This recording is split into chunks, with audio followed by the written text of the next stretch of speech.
know, real bad enough. Yes, sir.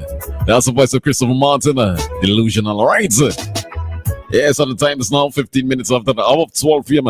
At this time, we have our mini news coming to you with the kind compliments of Court St. Vincent Limited. 99.9, the heart and soul of St. Vincent and the Grenadines. We FM is SVG.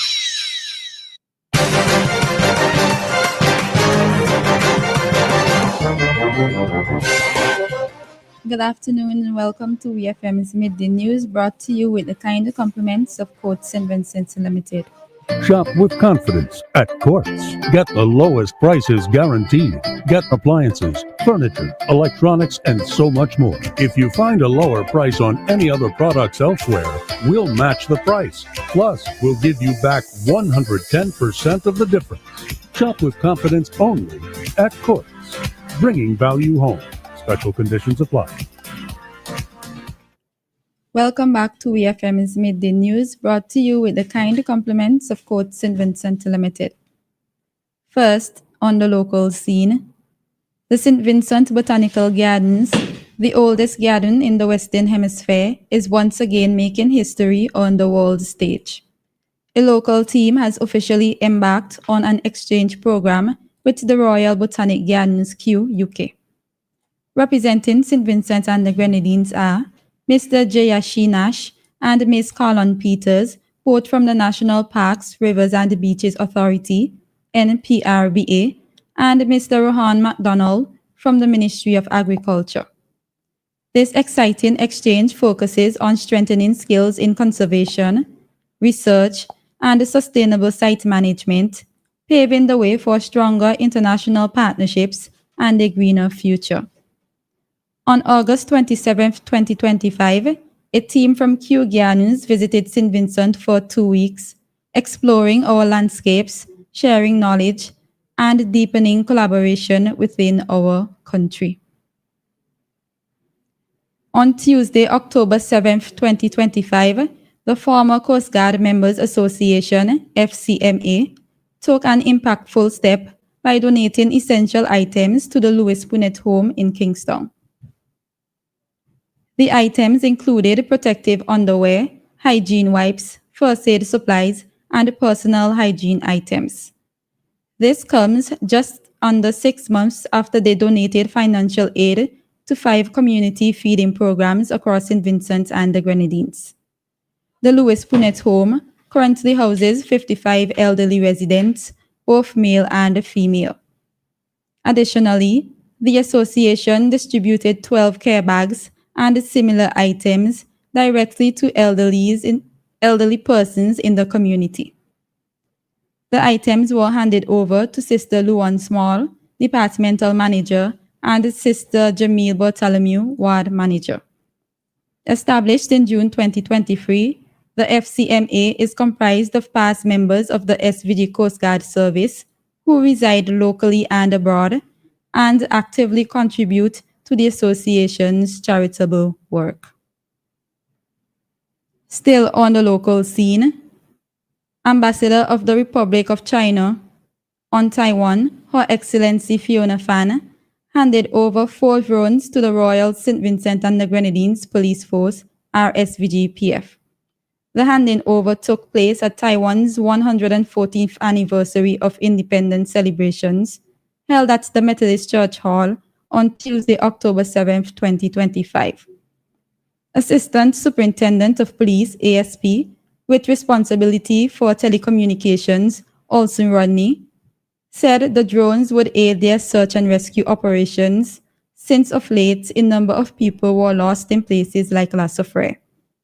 He added that the drones would also be used to monitor and control crowds at public events. ASP Rodney said the donation forms part of the CCTV project based at the Kettles police station.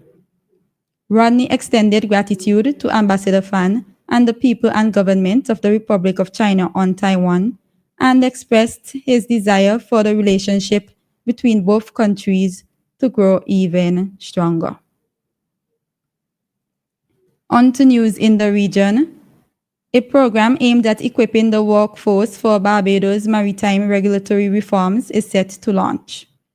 The Ministry of Tourism and International Transport, together with partners, signed agreements yesterday for the National Maritime Training and Employment Program at the offices of the Barbados Tourism Investment Incorporated. Minister Ian Gooding-Edgill said, the signing marks a milestone in efforts to ensure sustainability and competitiveness on the global stage. The memorandums of understanding involve key institutions including the Barbados Community College, the Samuel Jackson Prescott Institute of Technology, and the Barbados Institute of Management and Productivity. Students participating in the program will gain valuable skills, while the initiative helps to ensure Barbados remains compliant with international maritime standards. Police in Guyana say they have seized the guns, ammunition, as well as a small wooden boat after conducting a marijuana eradication exercise at 3 areas in the upper Berbice River. A statement by the Guyana Police Force said that no one had been arrested in connection with the seizure. It also stated that during the 4-day exercise, they used the drone to identify a 6-acre farm already prepared for planting marijuana. The police said that they destroyed 4 nursery beds with about 5,000 cannabis seedlings, 64 pounds of dried cannabis, and 3 other acres of marijuana plants as high as 6 feet. 30 of the 64 pounds of cannabis were found in an abandoned church. Police estimate the street value of the marijuana at just over $5 million. Additionally, the authorities said they seized a 12-gauge double-barrel shotgun, 1 .32 pistol with an empty magazine, 3 20-gauge shotgun cartridges, 2 cell phones, 1 15-horsepower outboard engine, 1 50-horsepower outboard engine, a wooden boat, and a chainsaw. Other materials at the site were destroyed by fire. On the international scene, China has tightened export controls on rare earths and other materials critical for advanced tech manufacturing as trade negotiations continue with the US. China processes around 90% of the world's rare earths, which go into everything from solar panels to smartphones, a key bargaining chip ahead of an expected meeting between Chinese leader Xi Jinping and his US counterpart Donald Trump this month. Beijing had already restricted processing technology and unauthorized overseas cooperation, but Thursday's announcement formalized the rules. Foreign companies now need the Chinese government's approval to export products with even small amounts of rare earths and must explain their intended use. Chinese firms are also banned from working with foreign companies on rare earths without the government's permission. This could have a major impact in the US, which has a significant rare earths mining industry but lacks processing facilities. Finally, in sports, Boca Juniors have expressed profound sadness after Argentine manager Miguel Angel Russo died on Wednesday at the age of 69. Russo, who had been diagnosed with prostate cancer in 2017, was forced to step down from his day-to-day management duties at the club because of his illness. In his absence, Russo's assistant, Claudio Ubeda, had been in charge, but he maintained close contact with his coaching staff and the club's hierarchy. During his playing career, Russo made more than 400 appearances for Estudiantes and won 17 caps in midfield for Argentina. This has been WeFM's Midday News. I have been your presenter, Shanika Stapleton. Join us again at 3 o'clock for WeFM's 3 p.m. news.